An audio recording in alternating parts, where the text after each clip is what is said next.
Ado Bayero Mall da aka rufe, ni na ɗauko Dex mai shugaban Dex Cinema na kai shi mun zauna da hukumar ita wannan Ado Bayero Mall din wajen ganin ya za a yi su karɓi wannan sinimar a ci gaba. Mun yi mitin da su har sau biyu, amma abin ya ci tara saboda irin kuɗin da su Ado Bayero suke bukata su kuma ba su iya ba. Yanzu kuma magana da ake na kawo Miss Palace Cinema, muna ƙoƙarin mu ga cewa an yi wannan.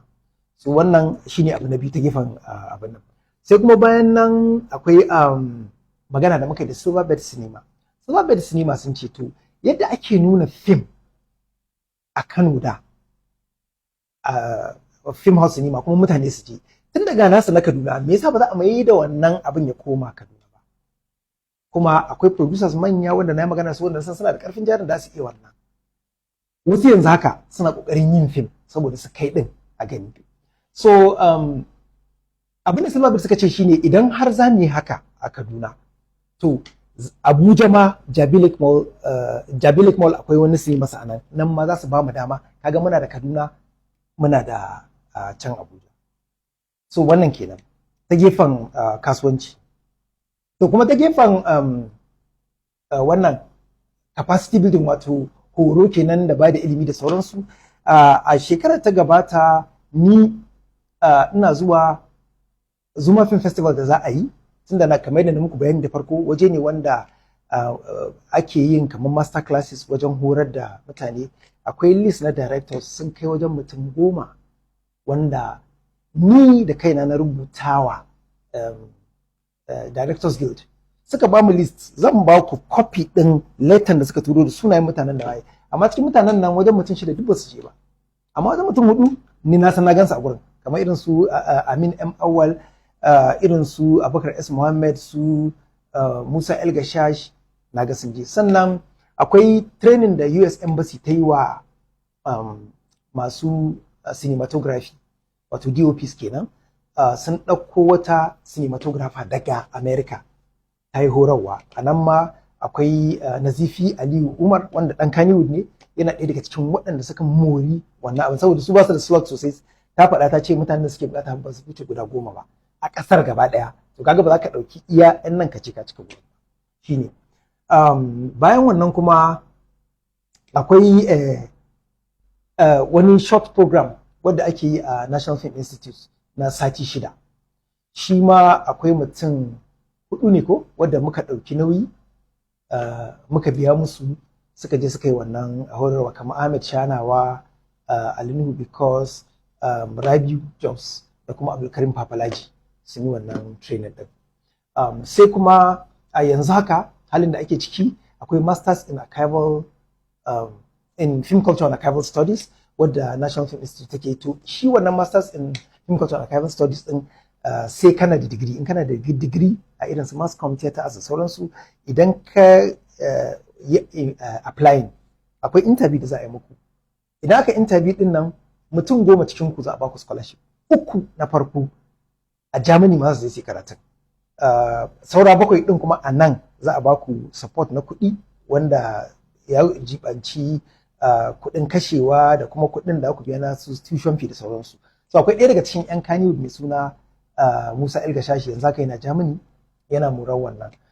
Kusan wa'annan abubuwan da ke lissafa abubuwa ne wanda da ba a taɓa ma tunanin wani ɗan arewa balle a ce an sako an yi, amma kuma yanzu an yi.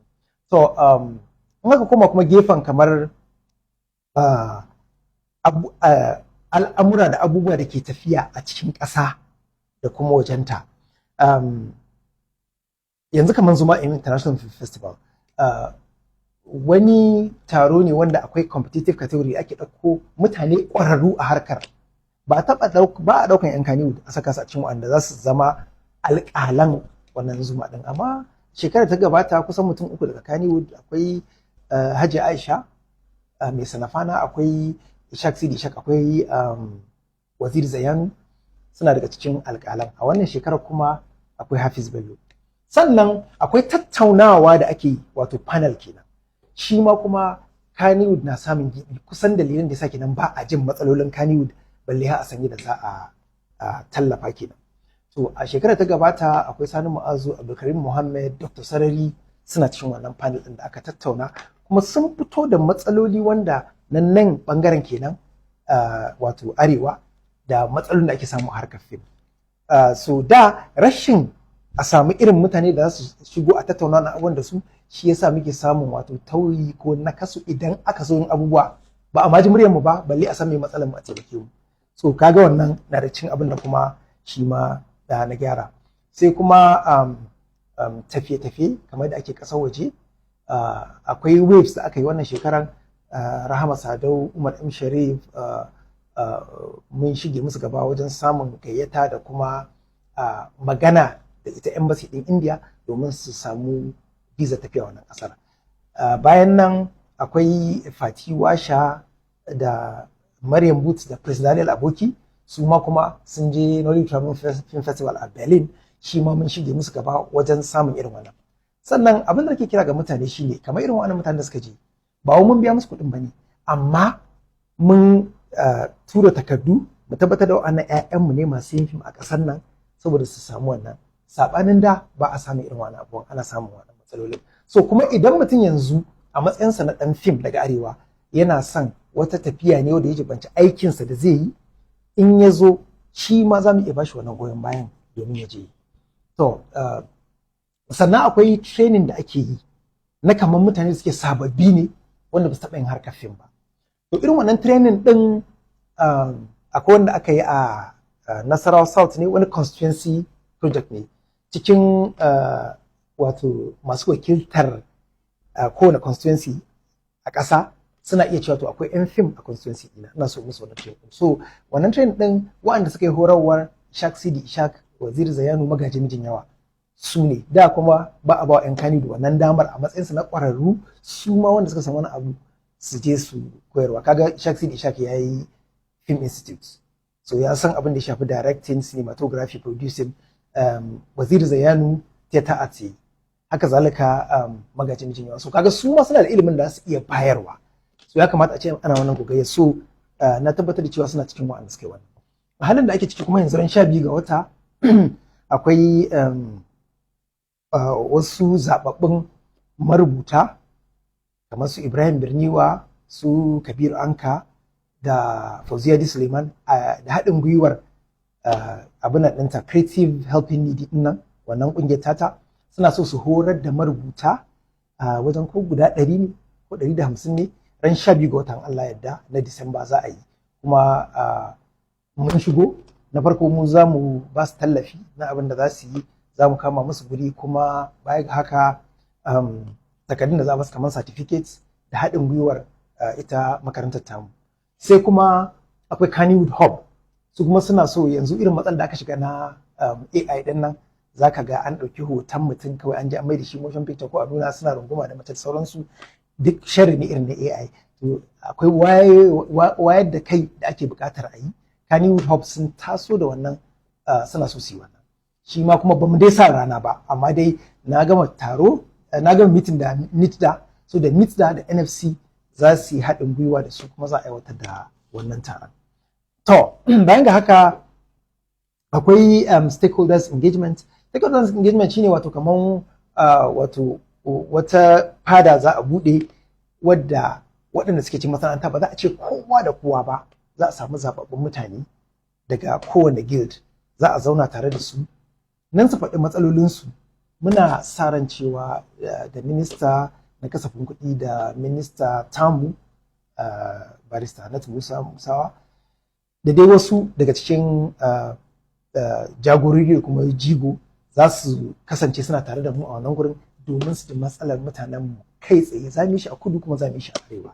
So wannan suna da cikin wasu daga cikin abubuwan da muka aiwatar daga wannan lokaci zuwa yanzu. Kar ku manta kuma akwai maganar MOU da nake magana. Kaga an yi signing MOU ko production MOU da audiovisual MOU da Brazil da kuma Colombia. Yanzu haka a list mu muna da Saudi Arabia, UAE, India, Morocco, Rwanda, Ghana da dai wasu kasashe sun kai dai kasa 11 wanda yanzu haka a tebur ɗina akwai wani MOU din muna ƙoƙarin signing. Wannan MOU din wani zai kalle shi kamar ba komai bane, amma komai ne.